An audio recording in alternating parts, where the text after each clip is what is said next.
여러분 평안하셨습니까? 드디어 더위가 한풀 꺾이고 아침 저녁으로 어젯밤에는 문을 다 닫았습니다. 자다가 보니까 얼마나 추운지 정말 시원한 지난 밤이었습니다. 오늘도 우리 귀한 말씀으로 은혜 받는 한 시간 되시기 바랍니다. 오늘은 마가복음 4장에 있는 말씀을 보도록 하겠습니다. 마가복음 4장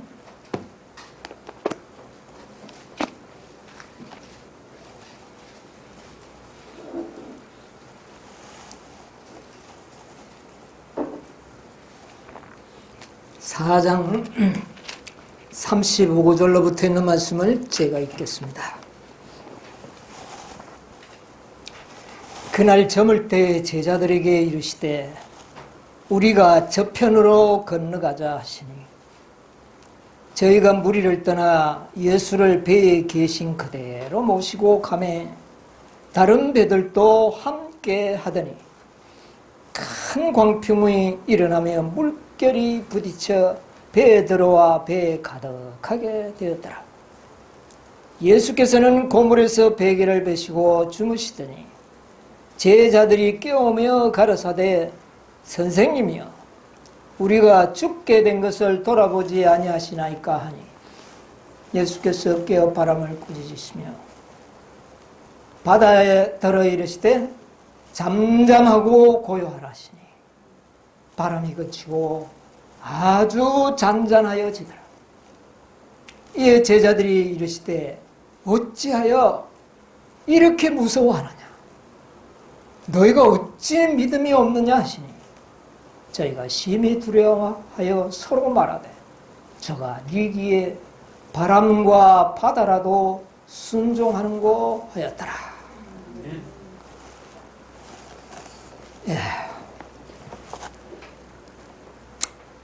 오늘은 이 마가복음 4장 방금 읽은 이 본문의 내용을 가지고 은혜를 받을까 합니다.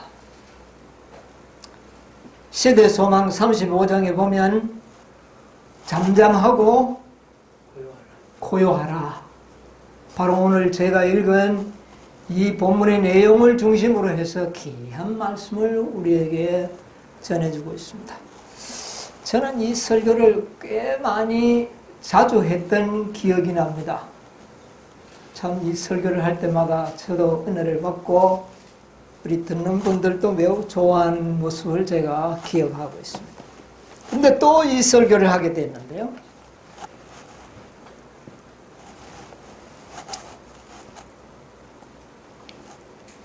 여기에 나오는 이 기록을 우리가 조금 살펴보면 날이 저물 때에 제자들에게 이르되 우리가 저편으로 건너가자. 예수님께서 이날은 마태복음 13장 여러분 아시죠?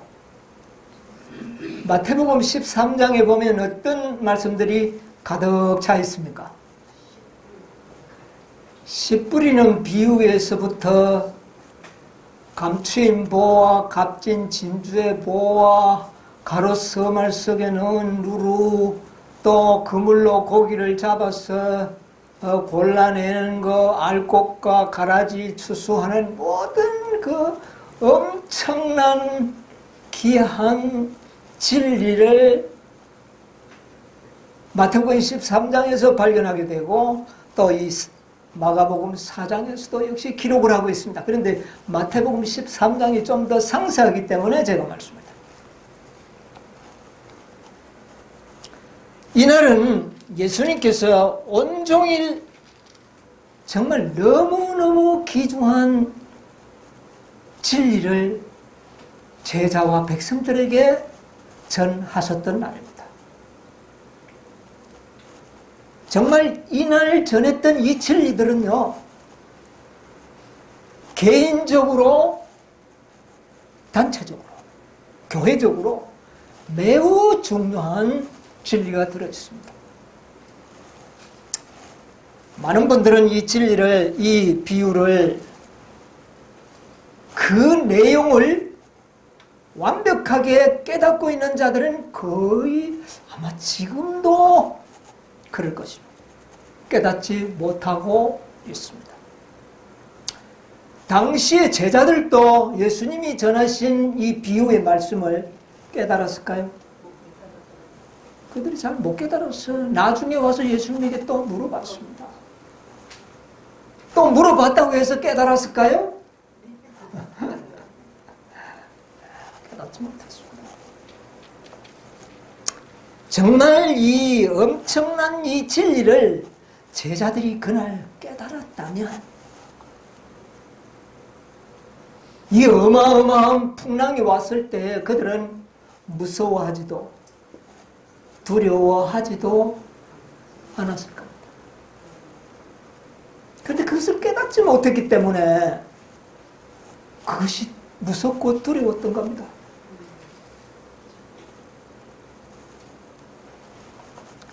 예수님께서 그날 온종일 이런 진리를 전하시고 난 다음에 예수님이 여러분 말씀을 앞에서 가르치는 분들은요, 청중들이 그 전하는 말의 내용을 잘 깨닫고 아멘으로 받아들이면 가르치는 분들이 힘이 어떨까요? 힘이 별로 안 들어요. 아주 신이 나고 기쁘고 즐거워서. 근데 예수님이 그날 그렇게 힘들어서 온종일 그 비유의 말씀을 전하고 난 다음에 해가 지자 예수님 스스로가 쉬어야 되겠다고 하는 것입니다. 더 이상 자신의 몸을 지탱할 수가 없어서 제자들을 보고 얘들아 이 배를 몰고 저 건너편으로 가자. 좀 쉬어야 되겠다는 겁니다. 그래서 제자들이 배를 몰고 간과 동시에 예수님은 그 자리에 그냥 쓰러져서 잠들었습니다. 얼마나 피곤했으면 그랬겠습니까? 근데 제가 이거는 뭐 기록이 나온 것은 아닌데 제가 봤을 때 제자들이나 모든 사람들이 그 비유를 듣고 깨닫고 감사함으로 받아들였더라면 예수님이 그렇게 기진하지 않았습니다. 듣기는 듣는데 귀가 없어서 듣지 못하고 깨닫지를 못하는 백성들, 그러나 그들을 위해서 그 비유의 말씀을 하시려만 했습니다. 그런데 왜 그렇게 깨닫지도 못하는 사람들에게 그렇게 힘들게 가르쳤을까? 제가 가만 생각을 해보니까 이 비유가요, 그때 그 사람들에게도 필요했지만 지금 이 시대를 살아가는 우리들에게 그렇게 필요한 비유의 말씀이었다는 것을 생각해야 되는 것입니다. 오늘날 우리들을 위하여 예수님께서는 그날에 그렇게 피곤하게 그 진리를 아침부터 저녁까지 가르치셨다는 것입니다. 깨닫지도 못하는 사람들을 앞에 두고 누구를 위해서 했을까요? 당대들을 위해서 했지만 시대적으로 이 시대에 마지막 때를 살아가는 우리들을 위해서 그렇게 했다는 것을 저는 깨닫게 됐습니다. 예수님께서 하루 종일 배에서 가르치셨습니다. 청중들은 모래사장에 앉아있고 배를 타고, 그런데 얘들아 배를 몰아쳐 건너편으로 가자 이렇게 하고는 예수님 그대로 고모에 누워서서 잠들었어요. 그러니까 제자들은 어떻게 합니까? 배를 접고 이제 걸어가는 것이죠. 다른 배들도 예수님 저 건너편으로 가니까 우리도 따라가자. 그들은 좀 예수님의 말씀을 듣기를 어떻게 했을까요? 간절히 좀 더 들어봐야 된다. 좀 뭐 깨달을 것 같은데 아쉬워서 듣기를 원하는 자들은 배를 타고 또 어떻게 합니까? 그 제자들의 배를 쫓아오고. 근데 처음에는 조용했어요. 근데 얼마 가지 않아서 어떻게 됐습니까? 풍랑이 일어나요. 여러분, 제자들은 몇 사람을 제외하고는 갈릴리 바다에서 잔뼈가 굵은 제자들 아닙니까? 웬간한 풍랑이라면 버텨내고 견뎌낼 수 있는 그런 어떤 기술과 능력들이 제자들에게 있었습니다. 그런데 그날은 베드로조차도 그 풍랑을 제어할 수가 없었어요. 그래서 제자들의 마음에 열심히 물을 터내고 노를 저어보지만 이제는 안 되겠다고는 한계 지점까지 왔을 때 그들은 노력하기를 포기할 수밖에 없었어요. 왜? 노력해봐야 안 된다는 것을 깨달았어요. 아무리 노력해도 이 풍랑을 이길 수 없다는 것을 깨닫게 된 거예요. 그때 누구를 생각하게 된 겁니까? 그 풍랑이 그렇게 몰아와도 누구가 생각나지 않았어요. 예수님이 생각나지 않았는데 이제 노력해봐야 이제는 우리 힘으로는 불가능하다. 이제는 우리는 죽었다라고 생각했을 때 비로소 누가 생각이 났어요? 예수님이 생각이 났어요.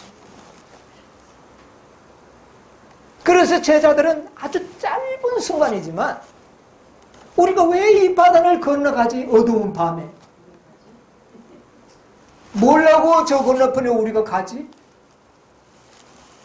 제자들이 가려고 스스로 길을 떠난 것이 아니라 예수님이 건너가자 해서 가게 되는 겁니다.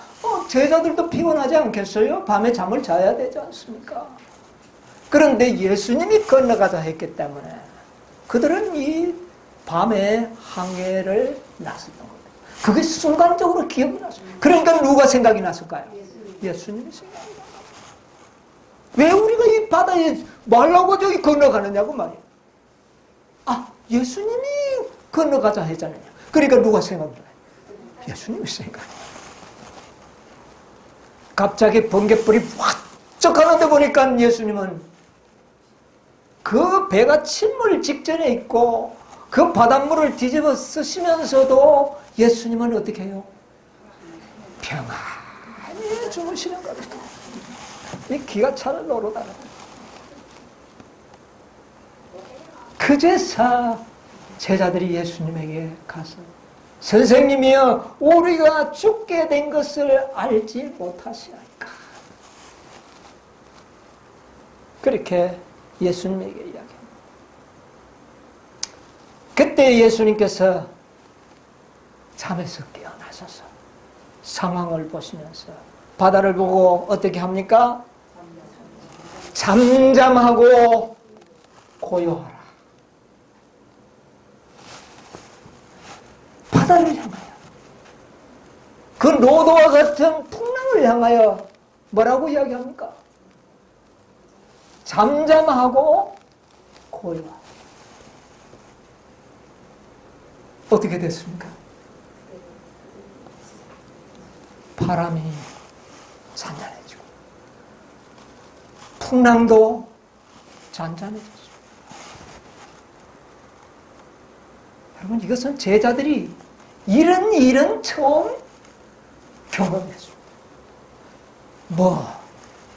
중풍 환자를 고치고 문둥이를 고치고 절름발을 고치고 많은 이적을 행하는 것을 보았지만 천년계를 향하여 명령하시기를 잠잠하고 고요하라.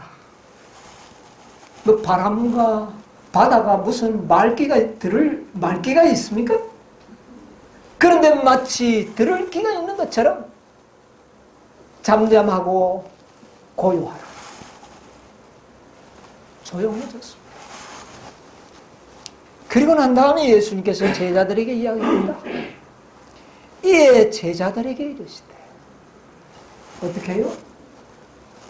어찌하여 이렇게 무서워하느냐? 여러분 무서워하는 거 당연하지 않아요? 지금 배가 어떻게 됐습니까? 지금 침몰 직전인데 그런데 예수님께서 말씀하십니다. 어찌하여 이렇게 무서워? 또 계속해서 말씀하십니다. 너희가 어찌 이렇게 믿음이 없느냐? 왜 이렇게 말씀했을까요? 그 무서워하는 것 당연하고, 이런 위경 가운데 믿음이 있다는 거, 이거 보통 일이 아니지 않습니까? 그런데 예수님께서는 제자들을 그렇게 말씀하셨어요. 어떻게 이렇게 무서워하고 이렇게 믿음이 없느냐? 칭찬입니까? 책망입니까? 엄청난 책망입니다.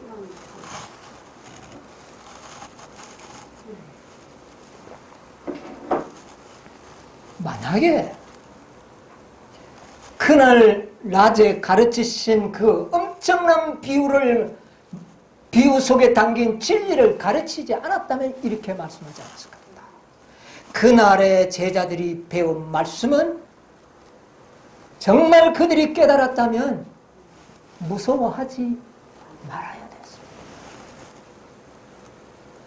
마태복음 13장과 마가복음 4장에 기록된 이 예수님의 비유의 말씀은, 이 말씀을 진정으로 믿고 깨닫는다면 어떤 시험의 폭풍우가 불어와도 무서워하지 말아야 되고 믿음을 행사할 수 있어야 했습니다.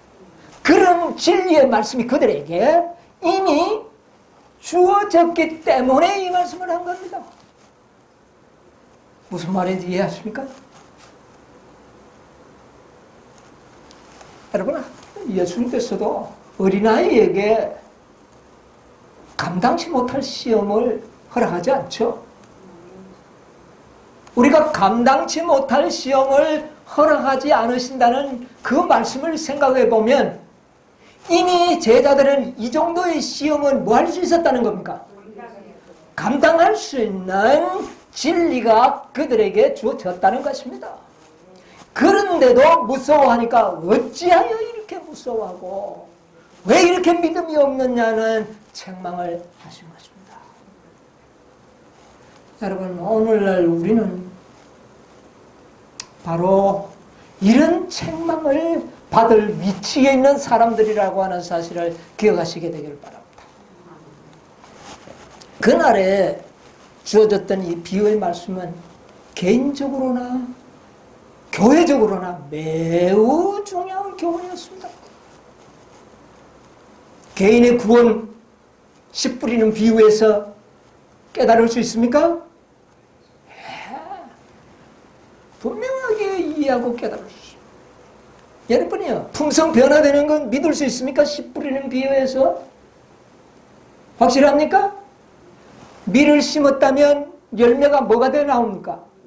밀이 됩니까? 안 됩니까? 되는 것입니다. 얼마나 놀라운 진리. 밀을 심으면 생명으로 태어납니까? 태어납니다. 완벽한 진리로. 이날에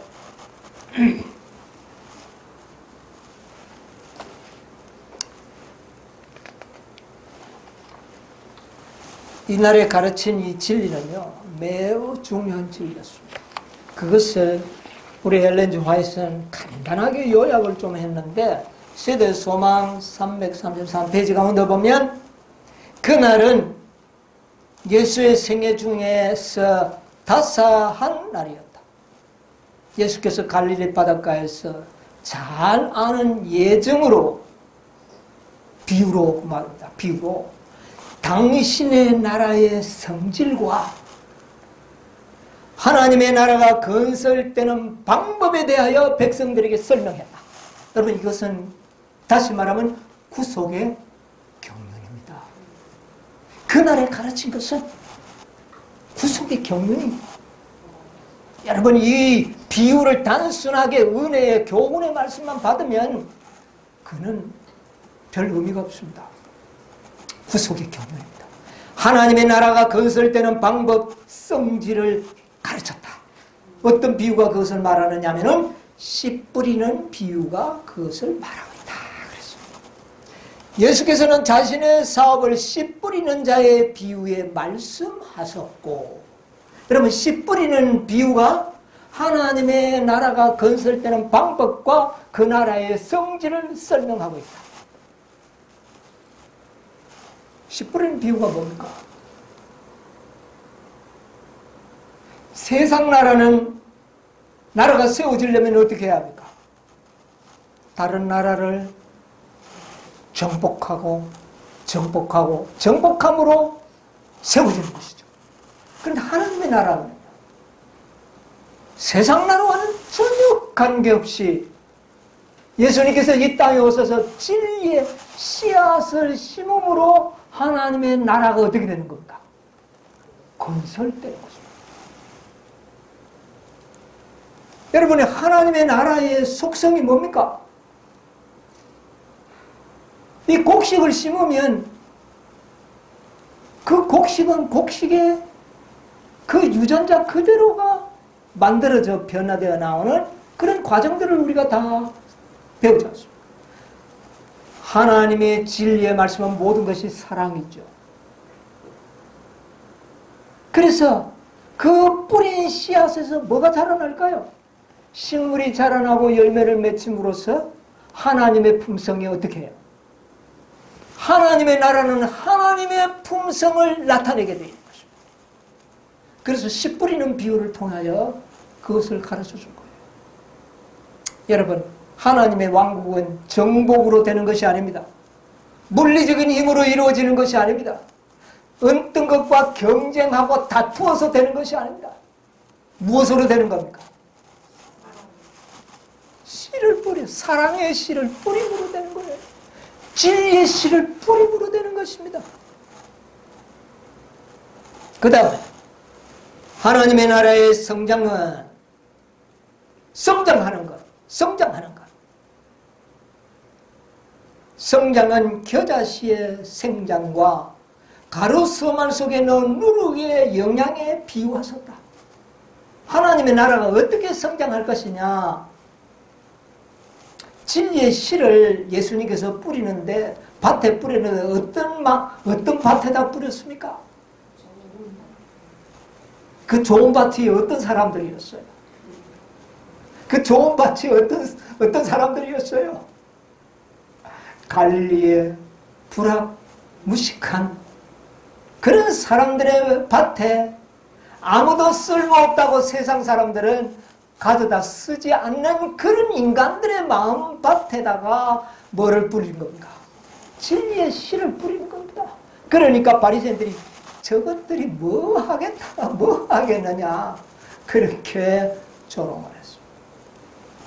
그러니까 예수님께서 이 나라가 어떻게 성장될 것에 대해서 비유로 또 말씀하셨는데 그게 뭐냐면은 겨자씨 비유. 겨자씨는 작은 씨인데 나올 때는 아주 씨는 엄청나게 적은데 결과는요. 큰 나무가 되어 모든 새들이 깃들이는 그런 나무가 되는 것처럼 하나님의 나라는 처음에는 볼 때 어떻습니까?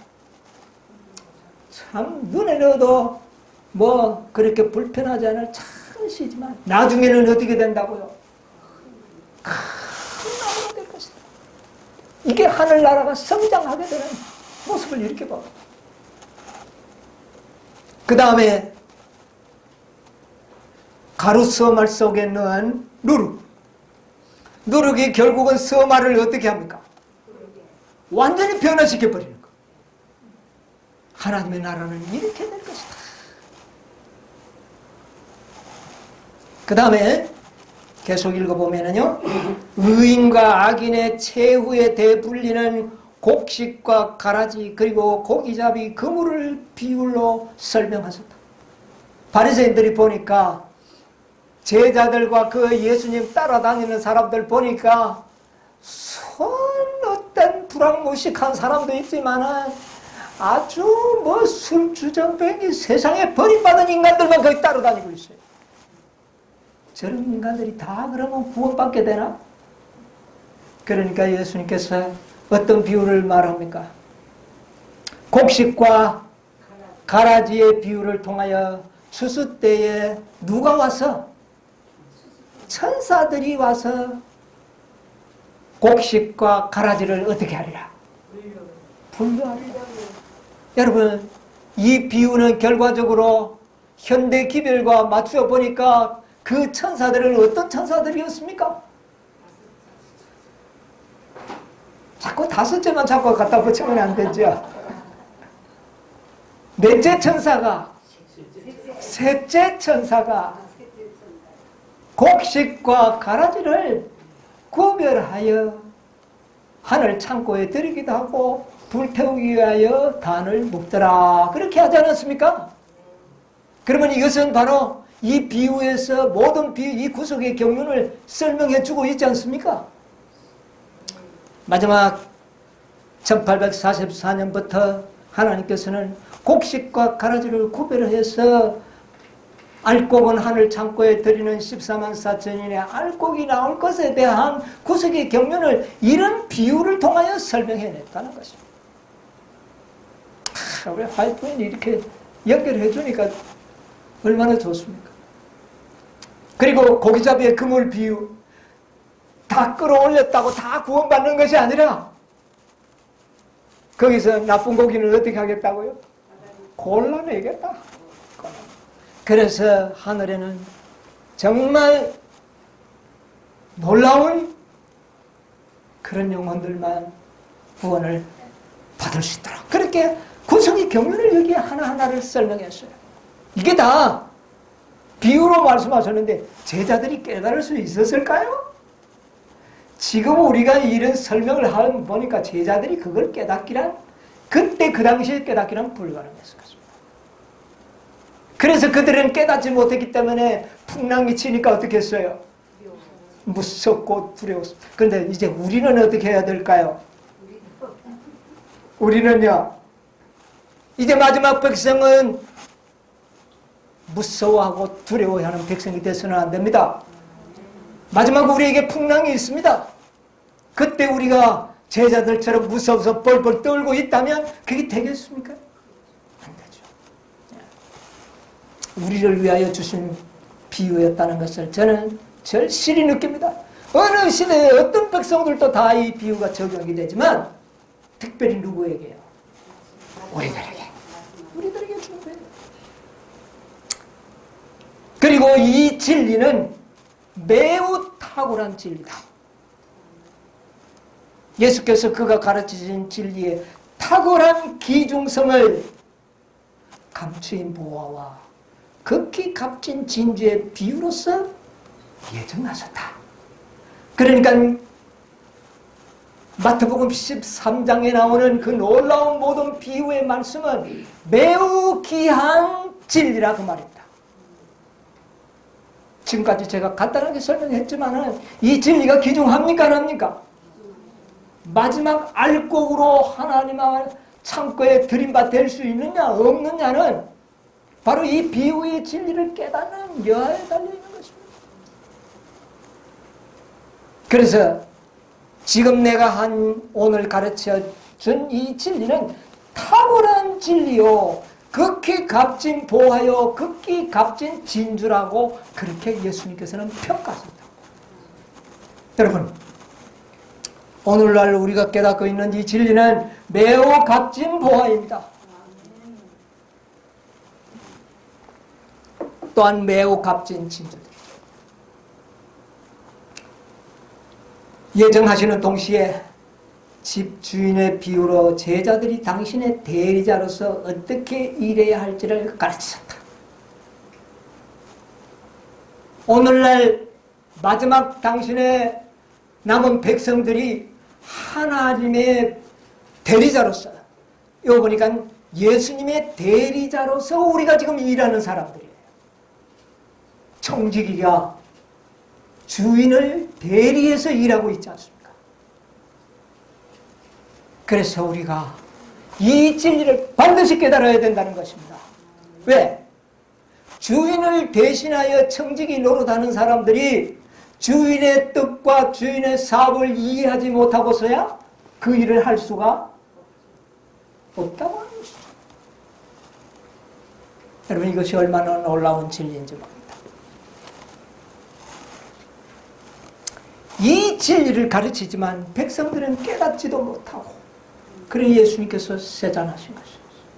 피곤해서 휴식이 필요했던 겁니다. 제자들도 못 깨달았어요. 마태복음 13장에 보면은 와서 왜 우리에게도 이렇게 비유로 말씀하십니까? 그 비유의 뜻이 뭡니까? 이렇게 질문하죠. 예수님께서는 말씀하시기를 이 백성이 듣기는 들어도 어떻게 해요? 깨닫지 못하는 거죠. 이사야에 있는 말씀을 그때 말씀을 하셨죠. 우리 한번 볼까요? 마태복음 13장 10절로 13절에 이런 말씀을 우리 한번 읽어보도록 하겠습니다.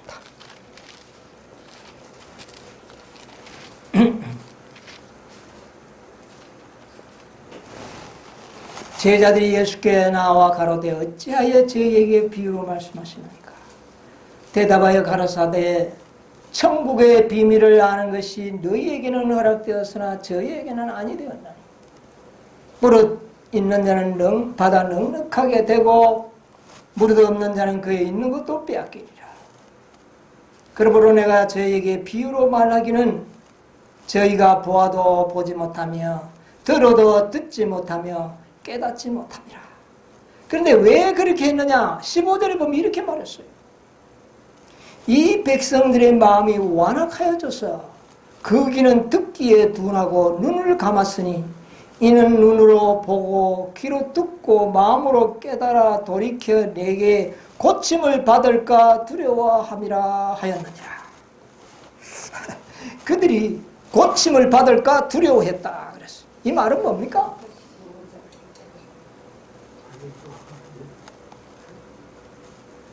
하나님께서요 그들에게 말하기를 이들이 고침을 받아야 할 거 아니야 두렵다 그랬어요. 고침을 받으면 좋을 텐데 왜 두렵다고 그랬을까요? 예수님의 제자들이 체감될까 봤습니다. 하나님께서는 여러분 요한복음 7장 17절에 보면 사람이 하나님의 뜻을 뭐하면? 행하려 하면 이 말씀이 누구에게서 왔는지를 너희들이 알게 되리라. 그런데 그들의 마음에는 뭐가 없다는 겁니까?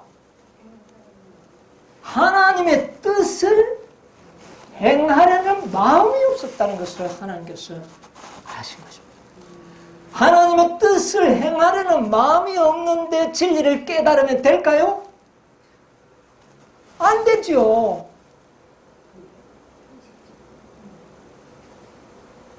하나님의 마음의 뜻을 행하려는 마음이 없는데 그들이 깨달을 수도 없지만은 뜻을 행하려는 마음이 없는데 변화된다면 이게 희한한 일이 될 거 아닙니까? 이게 얼마나 말이 모순된 말이지만 그때 당시에 백성들의 마음의 완악함을 그렇게 표현한 겁니다. 내가 너희들 고침받는 게 난 두렵다. 뭐는 없는데. 뜻을 행하려는 마음은 없는데. 여러분이요, 오늘날 우리 중요한 문제입니다. 뭐냐? 과연 내가 하나님의 뜻을 행하려고 하는 마음이 있는가? 이게 중요한 겁니다. 스스로 자문하시기 바랍니다. 과연 내가 하나님의 뜻을 행하려고 하는 마음이 있는가? 네.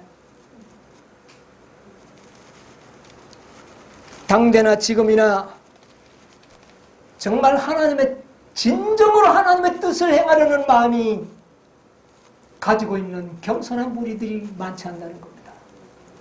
대부분의 사람들은요, 하나님의 뜻을 행하려기보다는 내 마음이 기뻐하는 뜻을 이루려고 하는 것입니다.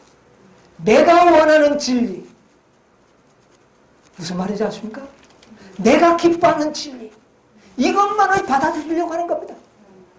내가 기뻐하지 않으면 들으려고 하지 않아요.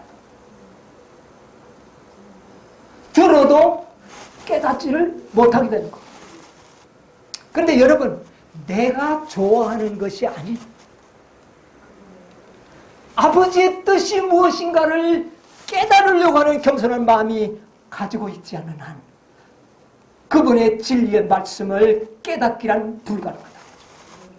절대로 하나님께서는 그들을 깨닫게 하지 않을 것입니다. 여기에 키포인트예요. 내가 비록 싫어하지만 그것이 누구의 뜻이라면, 아버지의 뜻이라면 순종하겠노라고 하는 그런 마음을 가진 자들에게 이 모든 진리는 깨달아질 것입니다. 오늘날 얼마나 자기가 좋아하는 스승을 찾아서 따라다니고 있습니까? 그게 진리라서가 아니라 자기가 좋아하기 때문에. 그런 자들이 진리를 깨달을 수 있을까요? 결코 깨닫지 못할 것입니다. 이 사실을 오늘날 우리가 정말 충분히 이해하게 돼야 될 것입니다. 예수님께서 이날 말하기를 어찌하여 이렇게 무서워하고 어찌하여 믿음이 없느냐, 그렇게 이야기를 했거든요. 그들이 만약에 정말 하나님의 뜻을 행하려는 겸손한 마음이 있었더라면 그날의 비유가 그 풍랑을 이길 만한 믿음을 반드시 만들어줬을 것입니다. 그런데 예수님께서 잠잠하고 고요하라 말씀하니까 조용히 있었습니다. 그때 제자들과 많은 사람들이 뭐라고 이야기했습니까? 저가 위기에 바람과 바다도 순종하는고. 그들이 누구를 몰랐다는 겁니까? 예수님을 몰랐습니다. 여러분 보세요. 우리가 왜 시험을, 풍랑을 만나서 허둥지둥 무서워하고 그렇게 되는지 아십니까? 예수님을 몰라서 그렇습니다. 왜 예수님을 몰랐을까요? 하나님의 뜻을 행하려는 마음이 부족했기 때문에 그날 가르쳐주는 그 진리를 깨달을 수가 없었다고. 그러므로 그날 그 풍랑을 그들은 견딜 수가 없었고, 그들은 예수님이 누군지.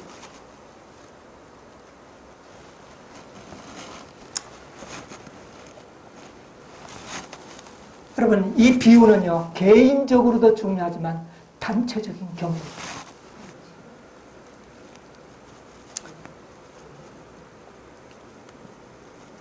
배 안에 누가 계셨습니까? 예수님 계셨습니다. 메시아이고 이 땅에 건설될 나라의 왕이 되실 분이 지금 그 배 안에 있습니다. 그 왕이 계십니다. 배가 침몰할까요? 예수님이 없다는 그들은 두려워했어야 합니다. 그런데 누가 있었어요? 예수님. 그걸 왜 잊어버립니까? 잊어버렸어요. 예수님이 없었던 것이 아니라 잊어버렸어요.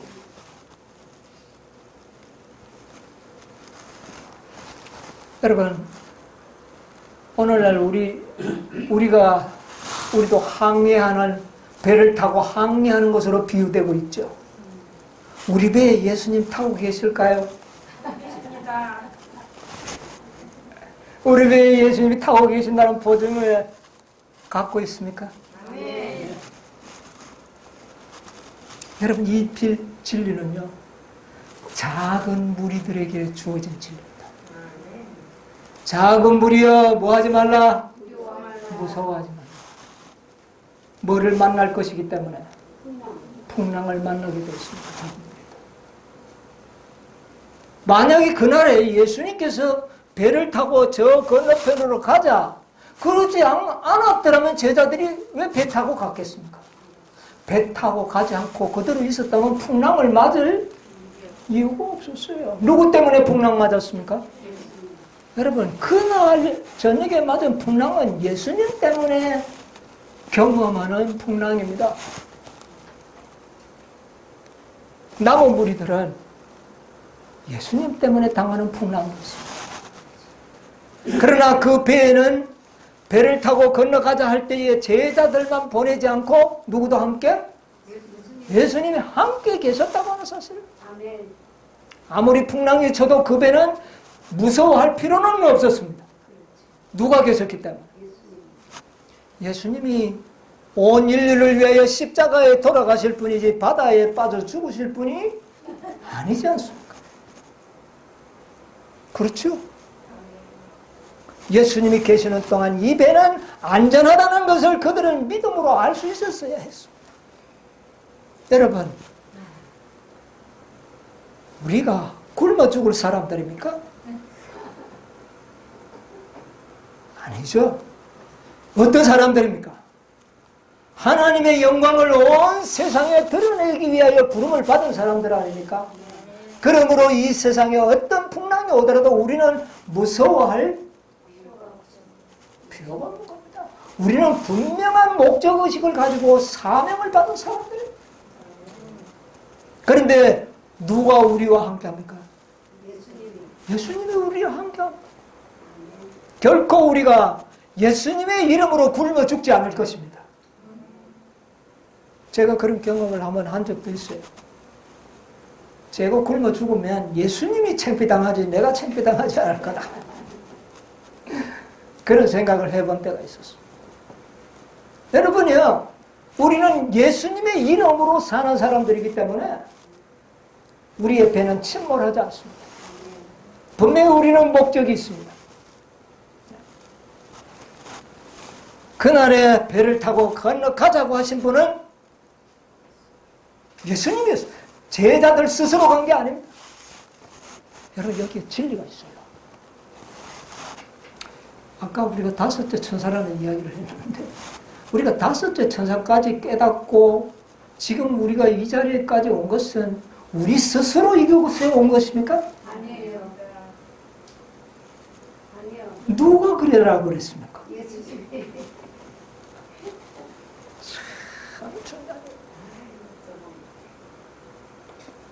첫째, 둘째, 셋째, 넷째, 다섯째 천사들은 그들의 경험은 스스로의 경험이 아니라 누구 때문의 경험입니까? 예수님의 보낸 사자, 천사들에 의하여 경험을 하게 된 것입니다. 무슨 말씀인지 아시죠? 이날에 있었던 이 폭풍우는요, 보통 폭풍우가 아닙니다. 첫째, 둘째, 셋째 천사가 기회를 경험하는 자들마다 이 폭풍우를 다 경험할 수밖에 없었습니다. 그것을 미리 보여준 놀라운 표적입니다. 연애신에는 말씀 하나 읽어드리겠습니다.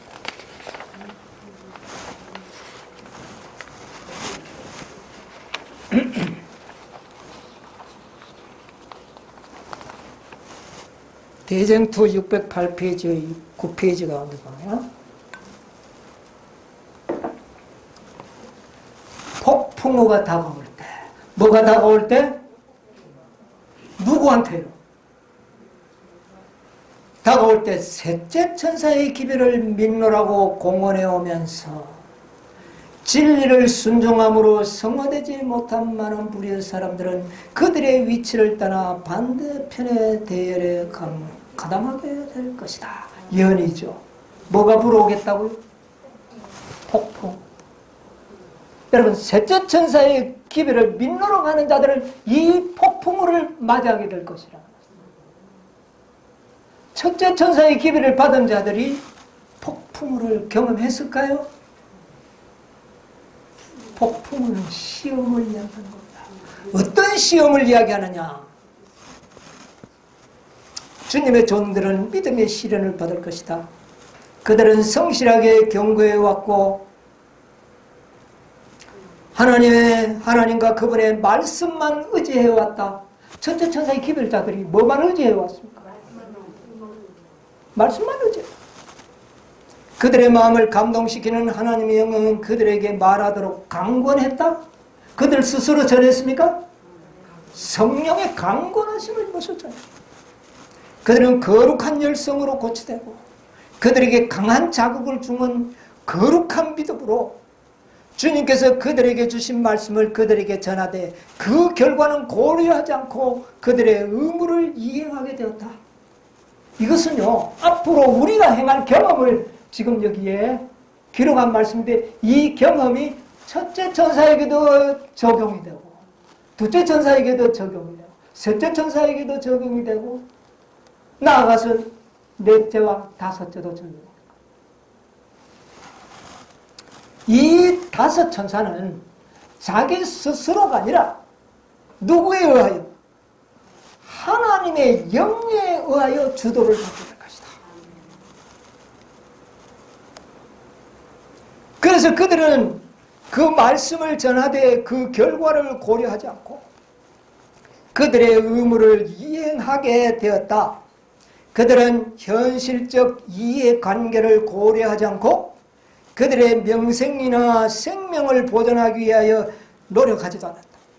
그러나 반대와 비난의 폭풍우가 그들을 엄습하면, 여러분, 폭풍우가 뭡니까? 반대와 비난. 여러분, 첫째 천사가 반대와 비난 받았습니까? 누구한테 받았습니까? 개개인으로 받은 겁니까? 가족을 위시하여 교회적인 비난과 반대를 받지 않았습니다. 여러분, 교회가 우리를 반대하고 교회가 비난할 때 그 고통이 얼마나 큰지 알아요? 이것은 보통 사람은 경험하지 않으면 알지 못합니다. 교회를 통하여 반대받고 교회를 통하여 비난받는 것, 이걸 가지고 폭풍우라고 했어요. 그런데 이 폭풍우를 만나는 사람들이 스스로 그 길을 간 겁니까? 예수님의 말씀을 믿다가 보니까 그렇게 됐습니까? 예수님이 건너가자 해서 가다가 보니까 당하는 거예요. 그런데 어떤 폭풍우를 당한다고요? 예수님의 말씀을 믿고 바다를 건너다가 보면 다 무슨 뭐를 당한다는 겁니까? 반대와 비난의 폭풍우를 만나게 될 것이다. 여러분, 이게 예언입니까? 아닙니까? 여러분, 그때 당시에 듣는 사람과 많은 사람은 그 폭풍의 비유를 그냥 단순하게 봤지만은 우리가 볼 때 이거는 뭐예요? 예언입니다. 마지막 시대에 마지막 백성들이 당할 경험을 이야기하는 겁니다. 예수님의 기별에 의하여 믿다가 보니까 누구에게 반대를 받았어요? 교회의 반대를 받고 교회의 비난을 받는 엄청난 폭풍, 이걸 갖다가 폭풍우라고 그랬어요. 여러분, 개인적으로 욕 좀 먹는 거 그거는 차짠의 폭풍입니다. 그거는. 그러나 무슨 폭풍은요? 교회로부터 받는 반대와 교회로부터 받는 비난. 첫째, 그런 경험이 있습니까? 없습니까? 둘째, 있습니까? 없습니까? 셋째, 있습니까? 없습니까? 넷째, 있습니까? 다섯째, 있습니까? 다섯 번의 폭풍우를 만날 수, 당신의 백성들을 위하여 이 비유의 말씀을 주신 것입니다. 여러분이 마태복음 13장을 깊이 연구해야 합니다. 마가복음 3장을 깊이 연구하면서 우리가 걸어가야 할 길을 분명히 깨닫게 될 때에, 그런 폭풍우가 불어올 때에 견딜 수가 있다고 말합니다. 그러나 여기 보니까 반대와 비난의 폭풍우가 그들을 엄습하면 어떤 자들은 만일 우리가 전한 기별의 결과가 이렇게 될 줄 알았다면 우리가 침묵했을 것이다 라고 놀라서 부르짖을 것이다. 여러분, 우리의 이 기별은요, 많은 사람들이 상상을 초월하는 반대와 비난을 불러일으키는 기별입니다. 큰 폭풍우를 불러일으키는 기별이라는 말입니다. 무슨 말인지 이해하십니까? 바로 예수님과 제자들이 그날 당한 그 폭풍우는 마지막 세대를 살아가는 남은 백성들이 기별을 인하여 교회를 통하여 비난과 반대의 폭풍우를 만날 것을 그렇게 표적으로 보여주신 것입니다. 마지막 우리에게 하나의 폭풍우가 남아 있습니다. 예언된 폭풍우가 남아 있어요. 무슨 폭풍우입니까? 이제는 교회만이 아니라 개인, 가정, 교회뿐만 아니라 거기에 뭐까지? 이 세상의 모든 거민들의 반대와 비난을 받아야 하는 폭풍우가 우리에게 남아있는 것입니다. 그런데 이 폭풍우는 첫째에서 다섯째의 폭풍을 견뎌내는 사람이라면 견딜 수 있는 폭풍이 될 것입니다. 그러나 그 폭풍에 경험이 없는 사람이라면 이 마지막 폭풍을 결코 견디지 못한다는 것을 깨닫습니다. 무엇이 폭풍을 견디게 해주는지 아십니까? 가려법은 기별 2권 395페이지만 교리들을 밝히 깨달아야 한다. 여러분, 마태복음 13장에는 놀라운 진리의 진수도 들어있지만 교리들이 들어있습니다. 교리들이 들어있습니다. 진리를 증가도록 받아들인 사람들은 저희의 닻을 내려야 한다. 그렇게 할 때 닻이 저들을 견고하게 붙잡음으로 태풍과 폭풍우를 견딜 수 있게 해줄 것이다. 왜 우리가 구속의 경륜을 확실히 깨달아야 합니까? 뭐를 견디도록 해준다고? 태풍과 폭풍우를 견디게 해준다. 오늘날 많은 사람들은 구속의 경륜의 중요성을 몰라요. 이 구속의 경륜을 분명하고 확실하게 우리가 깨닫게 됨으로 말미암아 우리에게 불려오는 폭풍을 어떻게 해요? 견딜 수 있도록 해요.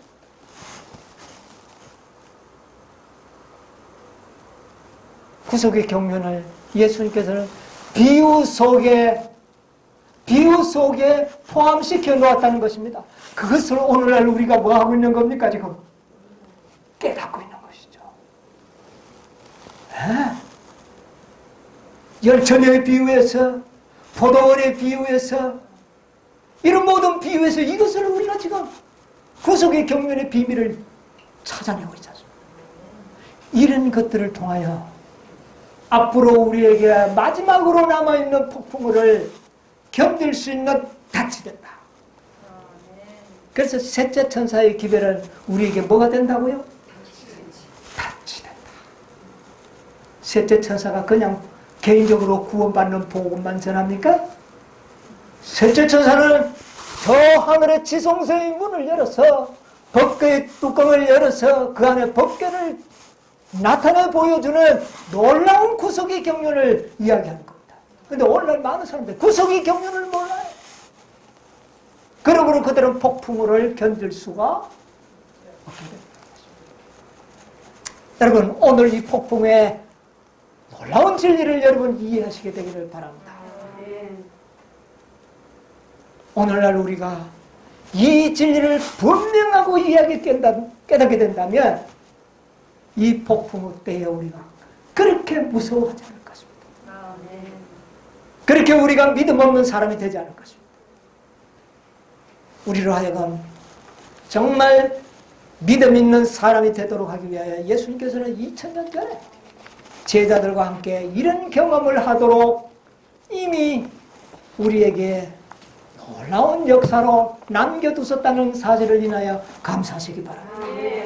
여러분, 반대와 비난의 폭풍이 올지라도 결코 두려워하지 말고 무서워하지 말고 믿음 없는 사람이 되지 않게 되시기를 간절히 바랍니다. 승리하는 모두가 되시기를 간절히 바라면서 말씀을 마치겠습니다.